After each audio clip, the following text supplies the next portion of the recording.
Hey everybody, it's Lo and welcome back to my channel, Lo Without Limits. In this video, I'm going to share 5 tips on how to boost your metabolism. So if you want to see that, then just keep watching.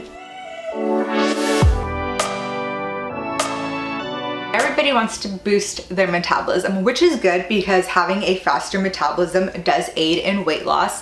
And weight loss is something that a lot of people want to focus on. And one of the best ways to do that is through boosting your metabolism, because having a higher metabolism will also still allow you to work out, but also be able to kind of eat, not whatever you want, but eat a bit more without feeling like everything you eat is just going to instantly put weight on your body. Also just makes living life more sustainable and more enjoyable.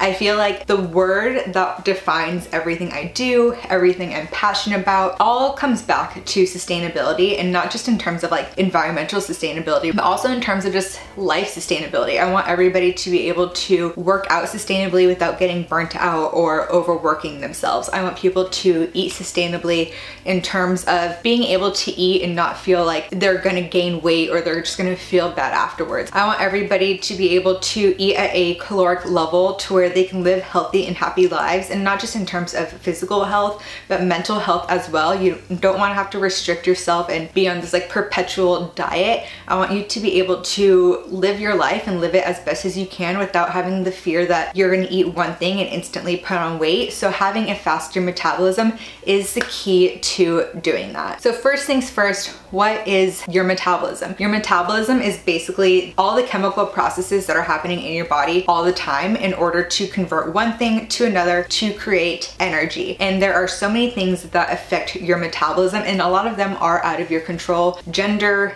age, different hormone issues, as well as different medications that you may be on. There's no one way to determine what creates your metabolism and what creates a faster or slower metabolism, but there are a few ways and a few things that you can do to boost it up. One influence over our metabolism is the amount of calories burned in a day, or your total daily energy expenditure, also known as TDEE, which is made up of a few different things just all added up to create that. The first thing is your basal metabolic rate. Again, this is something that you can change with the tips that I'm going to give you, and that's what will really speed it up and in turn increase your TDEE, because when it comes down to it, fat loss is calories in versus calories out. You need to burn more calories than you're consuming. It's not just cutting calories and hoping for the best. I'll get into that in a little bit, but it really comes down to, can you just burn more calories at rest? So your basal metabolic rate, BMR, is the amount of calories that you burn doing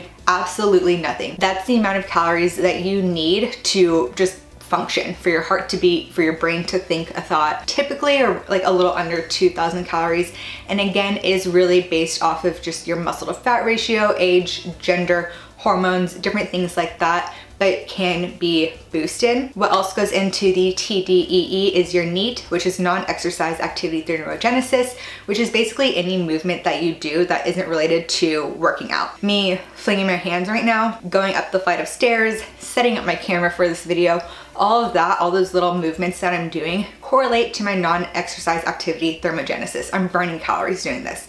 Not a ton, but I'm burning some, more than I would if I sat here and did the entire video like this. And then there's your EAT, which is the exercise activity thermogenesis, which is basically the calories that you burn during a planned workout. You're going for a run, that is EAT. You're walking from your car into the grocery store, that is NEAT. And the last thing that goes into your TDEE is TEF, which is the thermogenic effect of food. So as you eat food and as your body's doing all these processes to digest it, from chewing to making its way down your stomach and to moving through your intestines, that takes up calories. What burns the most calories but has the highest thermogenic effect of food is protein. And that's not a huge number. That's not saying if you like just ate more food that you can burn more calories. No, because you're still consuming calories, but just those 4 things: your basal metabolic rate, your NEAT, your EAT, and your thermogenic effect of food all create your total daily energy expenditure. And again, to lose any weight, you just need to burn more calories than you consume. So having a higher TDEE, which is the most sustainably done by having a higher basal metabolic rate, will help you lose weight because your body will naturally want to burn more calories, will help you just be at a better place to lose weight. All right, now that I gave you a pretty simple, quick overview of what goes into making your metabolism, let's get into those 5 tips on how to boost it up. The first one is to build muscle. Muscle at rest will burn more calories than fat. So fat just kind of like sits there, doesn't really do much.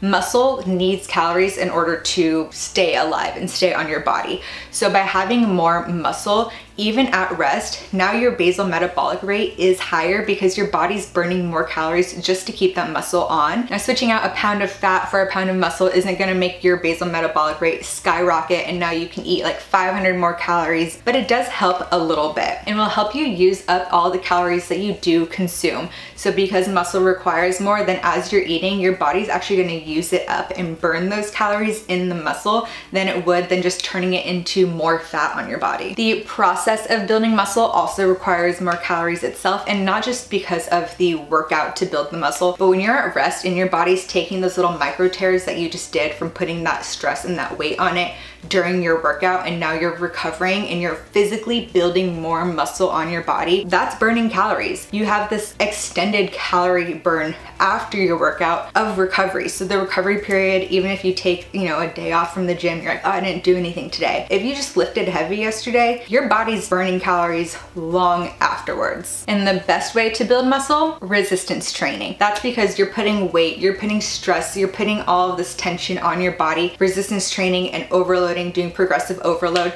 will help your body want to build more muscle so it can meet the demands. Your body wants to be efficient. Your body doesn't want to lose at anything really. So if you're putting this weight on it, it's saying we need to do something about this. We need to gain strength. That way we don't die. However, because muscle cells are so demanding, they need so many calories, they're so needy that if you're not eating enough, your body's not gonna be able to build the muscle. If you're going to the gym and you're working out, and this may often be seen if you're going to the gym and you're not really seeing any progress or you're feeling weak when you get to the gym, it could be because you're not having enough food and calories to be able to go towards that process.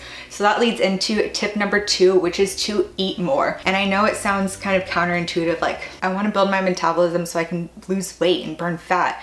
Now you're telling me to eat more? Yes, I'm telling you to eat more. Now, because your muscle cells are so needy and demanding and they need so many more calories than fat, they will also be the first thing to go because your body doesn't want to really do that much. So if you're not eating enough food to build muscle or just eating enough food at all, your calories are super low, your body's not gonna be like, oh, you know what we should do? We should build this muscle tissue that's gonna require so many calories. No, it's gonna say, okay, I'm barely getting enough calories for my brain to work, for my heart to beat. Like, we are struggling over here. And now you want me to build muscle? Like, no, thank you. We're not gonna do that. Which might be why you feel weak, why you're not gaining any muscle. Eating more, or at least eating enough, is super important for a variety of reasons. Again, your muscle needs more food, and if you're not eating enough, your body's gonna start to use the muscle to get the energy that it needs to function. And less muscle, again, means lower basal metabolic rate. You also might be more susceptible to getting sick, just feeling more fatigued. Eating more in conjunction with working out also tells your body to use the calories that you're eating. Many people will cut calories often to very low amounts in hopes of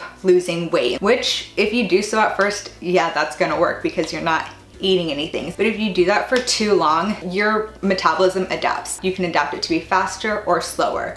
So for a long time, you're only eating 1,500 calories and your body's like, well, it looks like that's all we're getting. Plus we're working out. So I guess we need to save some calories for working out, but not a lot. So we're gonna be a bit weaker, but also our brain needs to work, but I guess we can kind of slow that down and let's just like really ration it out.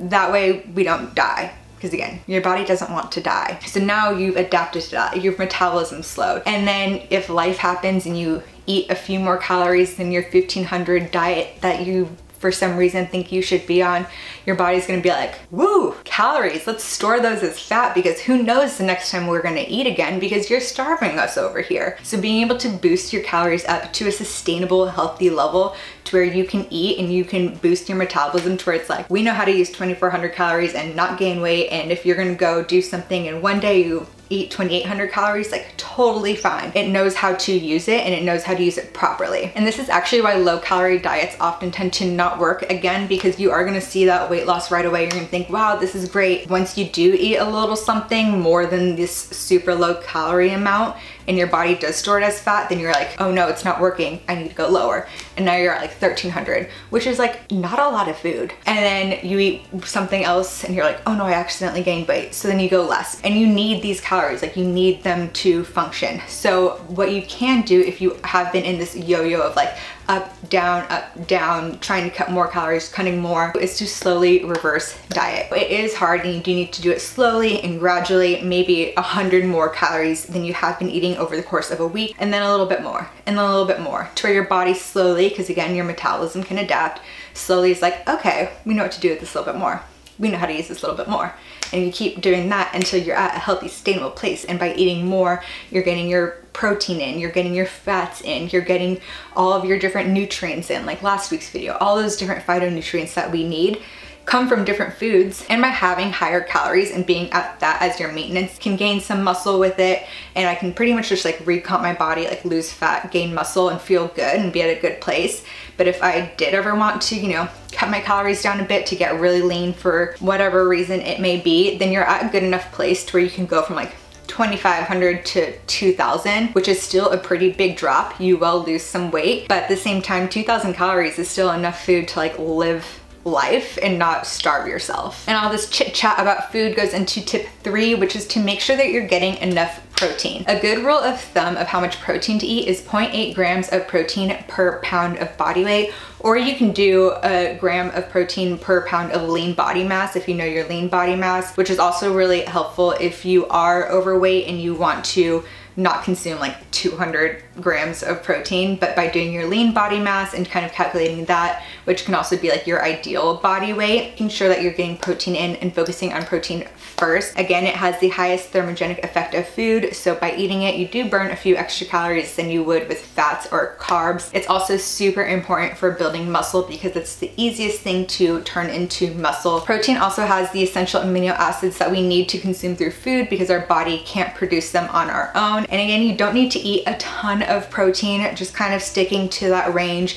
maybe eating a little bit more if you are resistance training and do want to build your muscle mass, but also allowing for fats and carbs because they do have a bunch of nutrients and vitamins and minerals that we need to have healthy bodies. You can't just eat protein and expect to feel great. It will probably really slow down your digestion. Still incorporating fats and carbs at a ratio that you feel most comfortable. That's kind of up to personal preference. Sometimes I like more carbs, but for the most part, like my brain likes lower carb, higher fat because it just makes me think better. If I'm doing a heavy weightlifting day tomorrow, I won't mind eating a few more carbs for dinner because I know that my body's gonna use those carbs and use that instant fuel for my workout in the morning. Tip number 4 is to not overly rely on cardio to burn fat. Remember when I said that your body loves to be efficient and is willing to get rid of muscle in order to save the calories to function efficiently? So when you're doing a ton of cardio, in the long run, it's not great for building muscle and for having a faster metabolism. In fact, it's gonna do the opposite. If you're running all the time, yes, you will lose some weight at the start,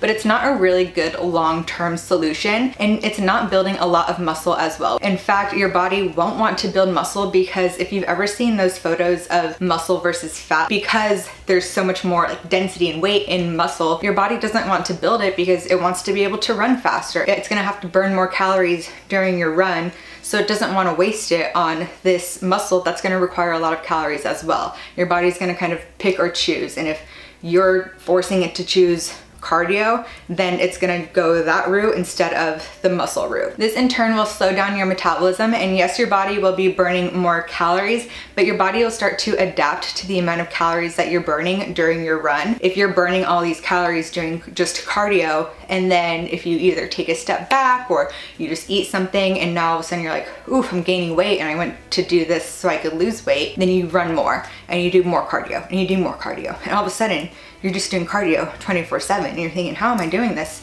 every second of my life just to burn the same amount of calories because my body's gotten so efficient?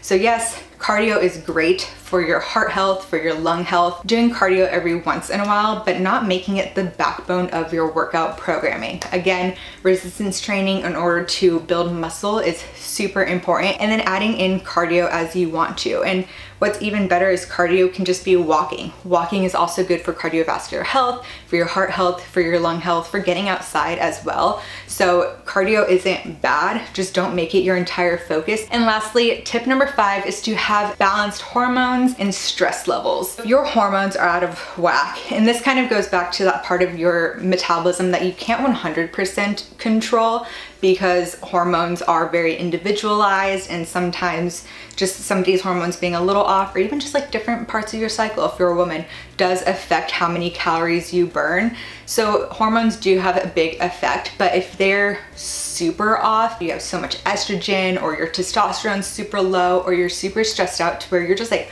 running on cortisol, your adrenals are burnt out, all of that is gonna mess with your metabolism because your body's barely functioning. If you're super stressed out, you're chronically fatigued, you're just overworked, you're feeling burnt out, and this also goes for overworking during a workout. But if you're just working out all the time and burning out your body, you're having so much cortisol, or you're like solely drinking coffee, which is delicious and good, but it's gonna increase your cortisol. And if you're just getting blue light at night, you're not sleeping well, your circadian rhythm's off, all of these things, and living an unbalanced lifestyle that affects your hormones and your stress levels does also affect your metabolism in the end. So while you can't perfectly take this like magic pill and solve all your hormones to where they're perfect or to not be stressed out, like stress is a part of modern life, but for the most part, aiming to live a balanced life, working on reducing stress, incorporating mindfulness, doing as much as you can without making it stressful. Talked about hormone health before, and most of my videos are more focused towards women's hormones, but one of them is herbs and different adaptogens that you can take for hormone health. So if you do feel like your cortisol is out of whack, your adrenals are just burnt out, incorporating a bit of ashwagandha and some ginseng and just different things like that in order to find more balance in your life is super beneficial, because then your body can relax, it can do what it needs to do, and in turn can lose that fat that you want to. It can boost your metabolism, it can build muscle. Definitely something that takes a bit more time and more conscious effort, but is probably one of the most important just for, again, lifelong sustainability, and to be able to eat, because you know, if you're stressed out and you can feel like your cortisol is just like through the roof, you're not making good food choices, and you do start to gain weight. Like when you're stressed out, your body just holds on to weight more because it's stressed out, it doesn't know what's going on. Probably the most important, although like the hardest to just do, but I think it's really great in order to just live life,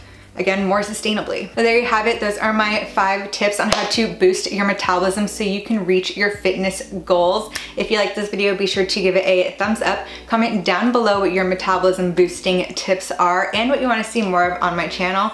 And while you're there, be sure to subscribe. I upload a new video every Wednesday. So until the next one, thanks for watching.